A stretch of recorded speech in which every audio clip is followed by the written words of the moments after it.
Hello there, you're watching the English news program on Lào Cai television station. In today's program, we will check out the following highlights. Lào Cai rises 3 ranks in the 2024 Provincial Competitiveness Index (PCI). Lào Cai arranges 27 testing centers for the 2025 high school graduation exam. Female party sales secretary takes the lead in economic development.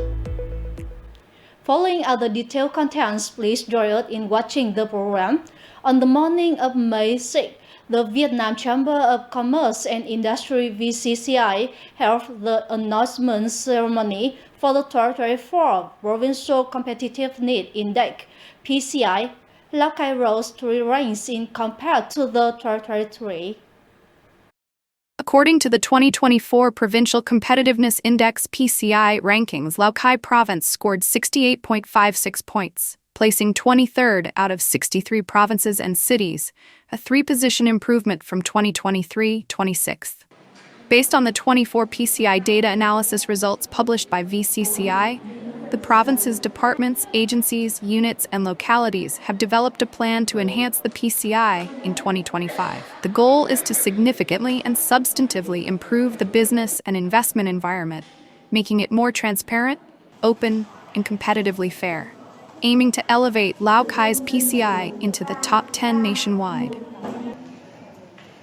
In the morning of May 6, the organizing committee of the Lào Cai International Tourism Fair 2025 held a press conference to provide information and introduce the event.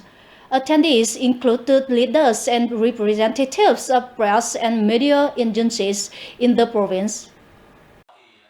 The Lào Cai International Tourism Fair 2025, themed Lào Cai Tourism, Connecting Green Aspirations, will be held from June 5th to June 8th, 2025 at Dinh Lê Square, Lào Cai City. The fair will feature a scale equivalent to 130 standard booths and adjacent areas within a 5,000 m² venue. Participating in the fair are businesses, organizations, and entities engaged in tourism-related activities from within Lào Cai province, across Vietnam, and internationally. Regions, provinces, and cities worldwide that have connections and cooperation with Lào Cai. The International Tourism Fair provides an opportunity for tourism service businesses to showcase and introduce their products, services, and tourism-related sectors. The Lào Cai Provincial People's Committee has just approved the Ecological Tourism Resort and Entertainment Project for the Hoang Liên Văn Ban Nature Reserve for the period 2022 to 2030, covering an area of over 24,000 hectares. With the goal of transforming the Hoang Liên Văn Ban Nature Conservation Area into an attractive ecotourism destination, while preserving and promoting the values of its landscapes, forest resources, and biodiversity, the project for the period 2022-2030 sets the following targets. Attract at least 3 investors and 10,000 visitors annually, with 25% being international tourists. Achieve an overnight stay rate of over 30%. Generate total ecotourism revenue of 10 billion VND, and create employment for over 300 workers. For the 2025 high school graduation exam, Lào Cai province will have 37 testing centers located in the district, towns, and cities, an increase of 1 testing center compared to the 2024. The examination venues are located in 9 districts, towns, and cities of the province. Specifically, Lào Cai City has 6 venues. Bac Ha, Bảo Thắng, Bảo Yên, Mường Khương, and Văn Ban districts each have 3 venues. Bát Sát, Simacai districts, and Sapa Town each have 2 venues. The entire province is expected to have 399 examination rooms and 14 waiting rooms to support the organization of the exams. Ms. Hoàng Thị Nái, Party Sales Secretary and Head of Phú Lâm Village, Phú Nhuận Commune, Bảo Thắng District, has boldly sought new direction to self-production and develop the economy. She is proactive, exemplary, and responsible in her assigned tasks. The following story shows more. Exemplifying the pioneering role of a party member, Ms. Hoan Thị Nay, party branch secretary and head of Phulam village, has been proactive in economic development.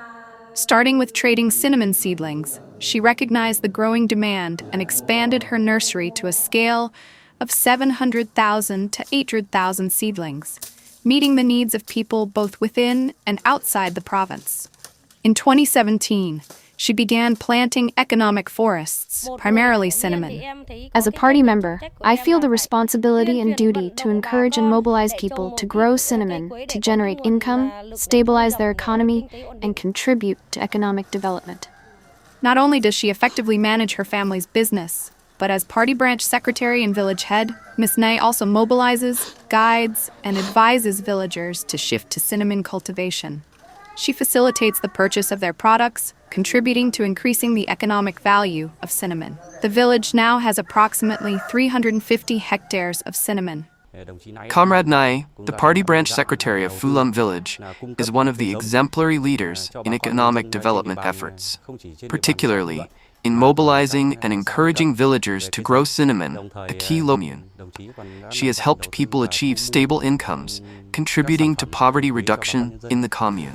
Through her pioneering efforts, exemplary leadership in economic development, and dedication to supporting and sharing with the community, Ms. Hoan Thị Nay has become a model party member, beloved by the people, highly recognized by local authorities. Ladies and gentlemen, Sapa is a land filled with the story of love. These are not only stories of romantic love, but also of love for the homeland, for cultural treasures, and for the traditional values of each ethnic group. The following story about a Hmong family in Thao Phin, Sapa, will illustrate this further. After 2 years of learning the craft, Giang Thị Ru has mastered every step to create beautiful products like these. While still in school, Ru had many dreams, longing to leave her highland village to seek a new life. However, her love for the vibrant colors of traditional brocade kept her rooted.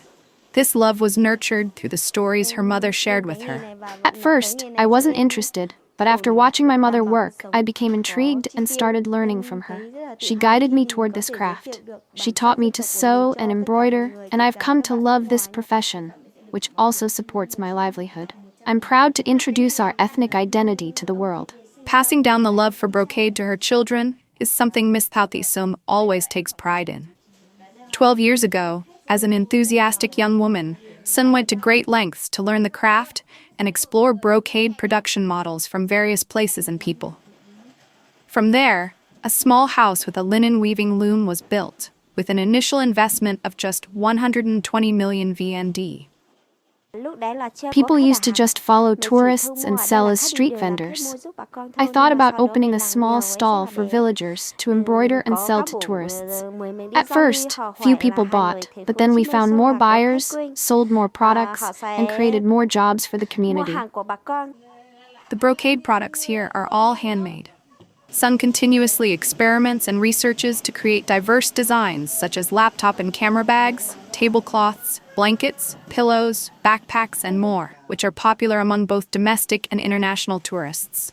Currently, Thao Thị Sun's brocade workshop provides stable income for over 20 female members. I post on Facebook and Zalo to promote our products. I've also attended many workshops and conferences, securing more orders. Recently, I landed a very large order. The couple, Mr. Ching and Miss Sung, are very confident in this model. We also encourage villagers to join their family in this craft to generate additional income and preserve ethnic culture. In the highlands of Sapa, there are many dedicated individuals like Thao Thị Sung who are passionate about brocade products. These efforts deepen the love for their homeland, inspire vibrant community spirit, and contribute to sustainably preserving and maintaining traditional ethnic culture. Ladies and gentlemen, our program today is ending. Thank you for your attention.